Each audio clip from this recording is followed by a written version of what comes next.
940,000 kilometres, 600,000 miles, 23 times around the world. That is the distance that this car right here has travelled in its lifetime. This second generation Mark II Skoda Octavia began its life in a factory in the Czech Republic. It then would have travelled by ferry over to Ireland, where its journey had only really just begun.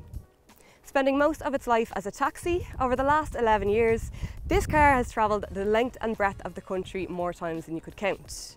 Bearing in mind that from the very top to the very bottom of Ireland is only about 600 kilometres. Those of you familiar with my fellow Irish car YouTuber Bob Flavin might remember a video he did a couple of years back about a 2002 Skoda Octavia that had a measly 800,000 kilometres on the clock. Which is impressive, I suppose, but he did mention at the end of that video that if there was anybody out there with a higher mileage Skoda that was still going strong, to let him know. Well, Bob, I found one.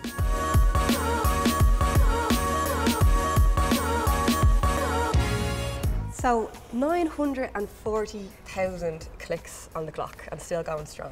Were you surprised when you saw the mileage that this car came in with?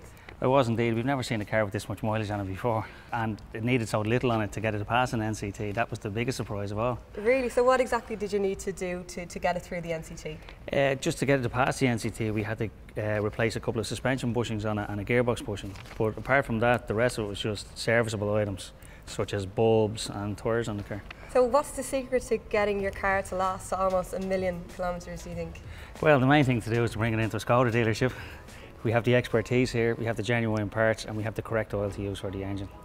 And how important is regular servicing in general? Oh, it's very important. If you can keep your car regularly serviced, any car can last as long as this. So that's it, apparently. The secret to a long and happy life for your car is as simple as regular servicing.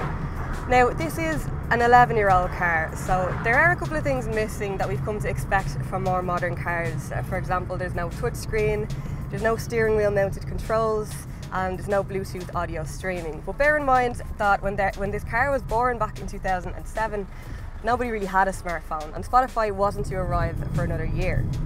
So anyway, it doesn't have Spotify, but it does have everything else you need. It's got all-round electric windows, one-touch electric windows actually. Look at that. It's got central locking, it's got all your driving essentials, it's got power steering, ABS, it's not that old. So it's got everything you need to get you from A to B. And being a Skoda Octavia, it's also massively practical. This is one of the early second generation models, which in my opinion came with a massive improvement in the styling, and I think it's about the first time that people started to realise this is a car that is essentially the same underneath as the Volkswagen Golf, yet it's bigger and cheaper. And then you've got that massive boot that also has the benefit of opening as a hatchback, which is a must for any dog owners. And it's also huge, so it's more than big enough to be a taxi, which many of them were and indeed still are.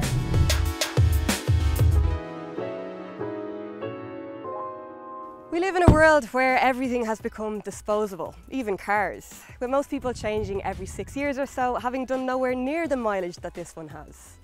And sure enough, there are arguments for new cars which have become more efficient and more environmentally friendly. But let's not forget the massive environmental impact of building a new car in the first place. And so you could argue that the most planet-friendly thing to do is drive your current car until it dies, which in the case of the Skoda Octavia, it seems, is never.